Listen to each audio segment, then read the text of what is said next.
Well, good morning and welcome to hour one of Unscripted. It's finally Friday. I am so excited that we made it to the week. But anyway, you guys, I'm even more excited because one of my good friends, Hemi, is joining me this morning. Hemi, it's been a while since you've been here. So first of all, thank you for being here. Second of all, thank you for getting up this early to hang out with me. And third of all, give people an update on your life. What have you been up to since we saw you last fall on Ozarks Live? Well, man, since I was here last, I had a baby. Yes, congratulations. Thank you. She's 8 months now, and she normally lets us get some decent sleep. Okay. But of course, being up early today, I was up with her two times in the night. So, you know, it's fine. Yeah.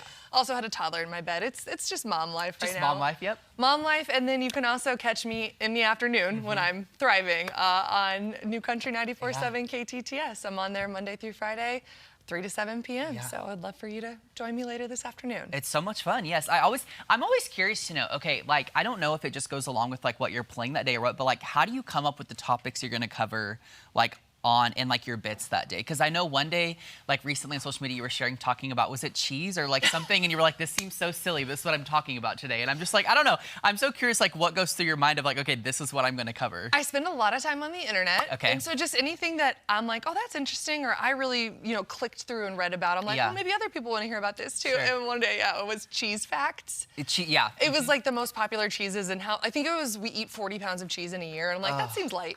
Honestly, that seems a little light for me. Yeah, me too, probably. But yeah, as I was planning it out, I just had cheese, and then cheese facts written on my notes. And I'm like, this is ridiculous. What even is my job? But it just is what it is. Yeah. So, what's your favorite song in country music right now? Oh gosh, there are some really good ones. Yeah. I would say the ones that get stuck in my head the most, Hudson Westbrook has that song House Again. Okay.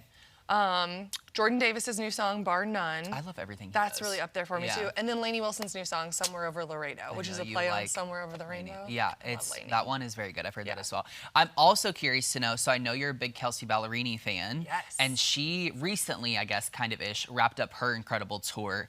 Thoughts on the tour? Did you get to see her? I did. I got to go up to St. Louis and see her in the beginning of April, and that girl is a superstar. Yeah. Like seeing her she played a free show at Battlefield Mall when I was first in radio. That's crazy. Like we brought her in and she played a free show at the mall, and now she sold out the Enterprise Center in St. Louis, and just the production is amazing. Yeah. She had these screens. At one point it looked like she was in a carousel. I'm like, I don't even know how she did it. Yeah. But yeah, and then her being on The Voice, like I just think she really has something special. And she's like really on the up and up, which I think like she is perfect proof of like if you just keep to the grind and like believe in yourself, you can really do whatever you want. Because I know like country music to me anyway seems like maybe more competitive than other genres. Like I just feel like everyone is like trying to get their name out there, and everyone moves to Nashville, and everyone tries to do the big thing, and for some people it works out, for some people it doesn't. And I think Kelsey's a perfect like example of that. And I think she is so great about, she's like Taylor Swift in a way where she genuinely connects with her fans and genuinely cares about her fans. Yeah. So you can actually talk to Kelsea Ballerini if you're her fan. Like I know I posted something from the show and she liked it or shared it. Like cool. she's really good about that. So she definitely utilizes social media. Throughout her tour, she was like all down my TikTok feed, which is funny because like I like her, but I wouldn't say I'm like an avid listener or fan. But the biggest like transformation I saw with this tour was starting it and singing her big song Penthouse, and how like emotional it was for her. And by the end, she was like, I'm over it. Like this song is not for me anymore. It's for you. Because it was basically kind of about her divorce and kind of like getting over that. And so anyways, yeah, just a very there was a moment in the song but where some fans started yelling like something about her ex, yeah, like, with like calling him out by name, and she's like, let's not do that. It's been long enough. I just like the song. I'm over the relationship. Yeah, no, I love that. I love that. Okay. She's one of my faves. Well, this is where we're gonna switch over to some headlines, but I'm gonna need someone up in production to scroll because I don't have a way to do that. So, okay, here we go. So, if you don't have time for a full workout every single day, try exercise snacking. I have no idea what this means. Let's see. Okay, so instead of a long workout or going to the gym, try getting little bursts of movement throughout your day. So here are some examples.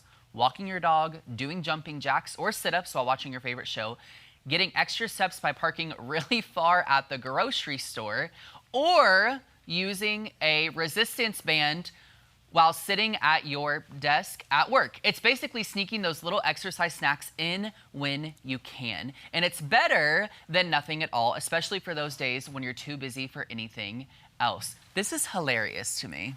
I've definitely heard of the parking farther away so you walk farther. I've definitely heard of and done the always take the stairs when you can instead of taking an elevator. Yeah. I know being a student at Missouri State in Glass Hall, those stairs were tall. So I definitely got my steps in when I was going to classes there. But yeah, I don't know. I like a focused, designated time to work out. Yeah, you're good at that, I will say. Yeah. It took years. It took years of like really trying to make it a habit. But using resistance bands at my desk, like I'm like, I want to work and then I want to be done and then I want to exercise. Yeah. I could see like a lunch break walk or something. Yeah. To get it in that way. Yeah, or like a lot of people will either get like those standing desks now, you know, where that kind of helps just not to like be sitting all day. Or I've seen, is it like the walking pads with little treadmills people do where they can work from that too, which is, I don't know, I can't multitask in that way, so kudos to people that can do that. I did have a little, like just the pedals of an elliptical one time, and I would put that under my desk every once in a while, but I just was bad about doing both, because you're right, it's the multitasking. Yeah, I just can't. Like I would just get focused on the movement and I would stop doing what I was supposed to be doing. I will say, I have a lot of respect for people that can keep up with working out, and you really are someone that I think is really good at that, because for me, I always say, like, I just don't think I have the discipline, at least not right now in my life, to like really take that on. Like I've tapped into it a few different times, but it doesn't last more than like 2 or 3 days. You have to find something that you love, and you have to find motivation beyond just changing your physical appearance. Yeah.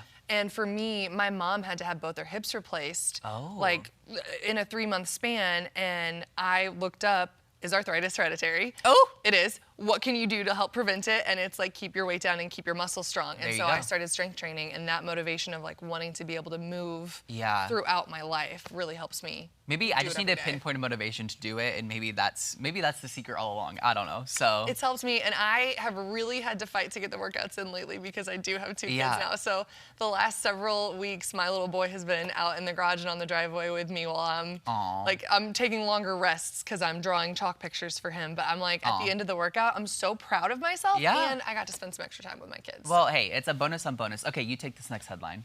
Okay. The original host of Blue's Clues is launching a new podcast for the adults who grew up watching the kids show, and I love this because he's popped back in here and there to like check in on millennials. Steve Burns hosted from 1996 until 2003, and he says this new podcast called Alive will be a weekly show about what it means to stay human in a complicated world.